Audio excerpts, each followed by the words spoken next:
are joined now by Michael Silver, who wrote a great article on NFL.com about the Eagles and Doug Pederson, their new head coach, who really didn't get a chance to ease his way into anything with the Sam Bradford situation. Bradford, of course, Mike, demanded a trade after the Eagles mortgaged their future to trade up and draft Carson Wentz. How is that relationship right now between Bradford and Pederson?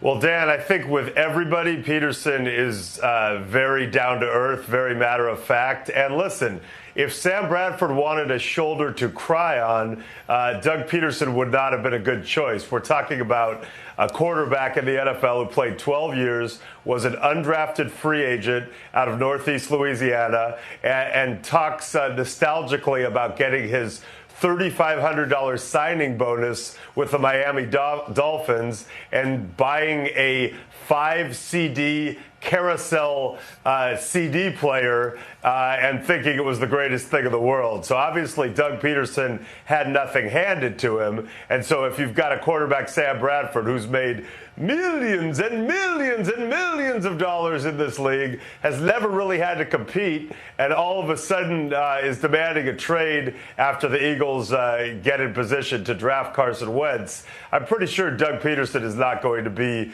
a willing voice of sympathy. Yeah, by the end of this contract, Bradford will have made over $100 million and still has yet to make the playoffs. Pederson, 3-14 as a starter in the NFL, Mike, as you said, over his 10-year career, primarily a backup quarterback. How has his style as a former player resonated in the locker room with that team? Well, Dan, first of all, it's the Prague Spring.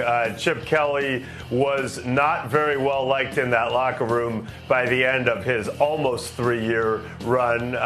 Not exactly as good as his offensive system was billed coming into the league and did some damage early on. People skills were not quite as prodigious. And Doug Pederson is he's a no-frills guy. You mentioned backup quarterback. He was Dan Marino's third stringer. He was Brett Favre's backup. So he's been around the best, and he's not phased very easily. But he has made a point of trying to have conversations with players, relate to them, be more than just a coach. And believe me, he's walking into an environment where that is much appreciated.